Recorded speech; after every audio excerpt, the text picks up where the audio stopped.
Okay, so what are we doing right now? Okay, so the 3D printer is going right now, and we're gonna make a video of it. Okay. We'll probably have to edit and put several clips together because... And guys, if you find this randomly somewhere and you want to go to the bottom left of the video, and then up there's a little dot that you can go straight to my YouTube channel and you can check out all my videos. Yeah. If you want. Yeah, and what's your channel's name? Cat Racers. Cat Racers. And I am the stream team. You can look us both up. Okay, we're going to turn the camera around and we're going to show you what we're currently doing.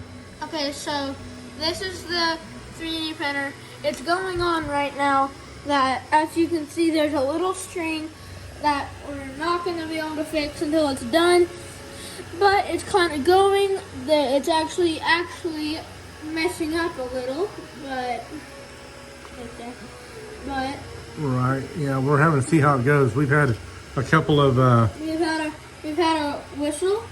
Couple that went bad, and we couldn't figure out what was going on, and so I watched some other YouTube videos, and I found out that when you stop having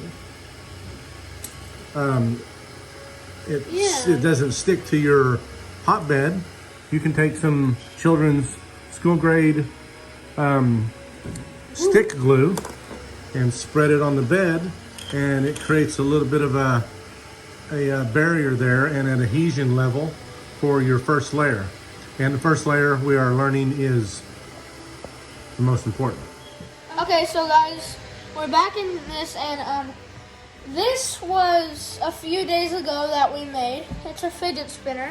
It doesn't work because it messed up. That's terrible looking. It messed up a lot, so, and you can see all the lines that messed up. It was 88% complete. You know that because, let's flip the camera around and we'll see that 0% thing. That is how much percent it is done. So we've printed, which is not very much. I mean, it's going to be about, the owl is standing about this tall. So when you think about how much still is to go, that's not even 1% yet.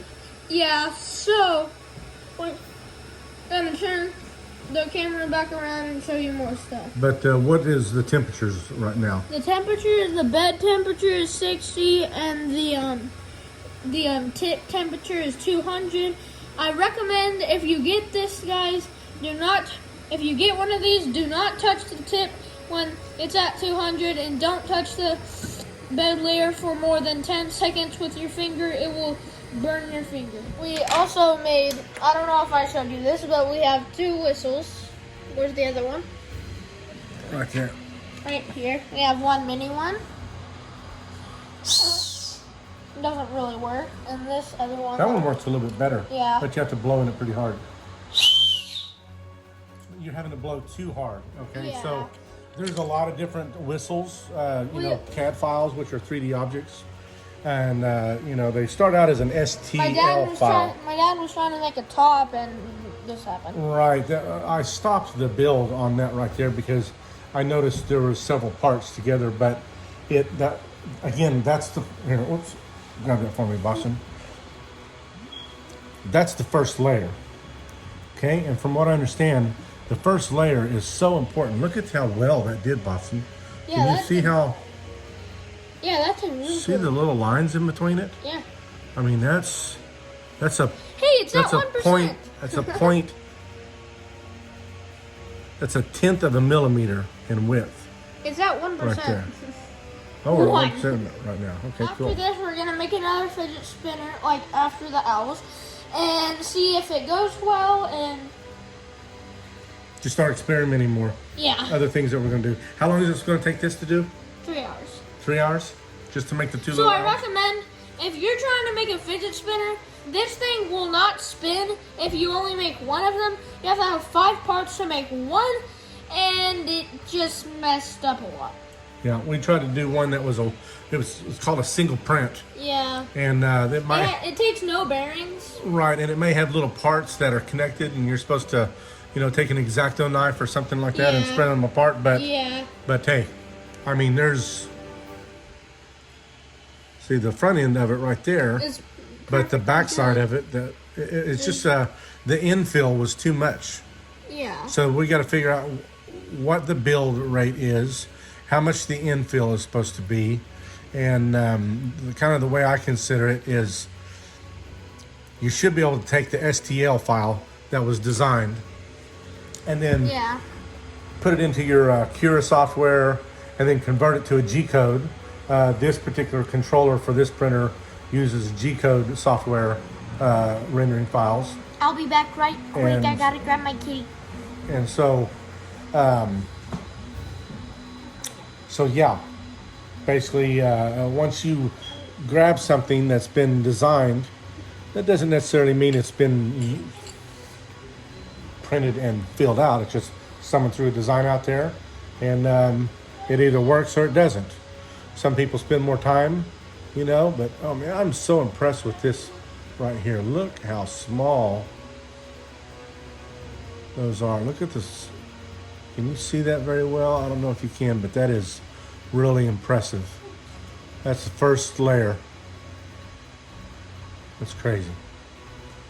And see, if you look just right in the middle, right there, that whole centerpiece is held on by one little bitty 1/10 of a millimeter long little piece of plastic, which is called PLA. PLA wire right here. There are a lot of meters on there. What do we got? Turn that back We got kitties? Hang on a second. Oh, look at the kitties. We got our little 3D printer kitties. These turned out pretty good. Yeah. Ow! Oh, look at that. That's so cute. That's so cute. Here, bite my finger. Oh, I poked a kitty in the eye. Oh, just so kitties. That's so cute kitties. So, Yeah. I think Kitty's gonna have to jump down or something. Showing her. Sorry for the kitty butts. That happens. We're going live, you know, so kitty butts happen. Ah! okay, guys. So we're gonna pause this right now, and we're gonna come back when it's done, and we're gonna come back when it's done, and we're just gonna see what happens. We'll make another video. So look forward to the next one. If you like this video and you want to see the next one, what do we got to do?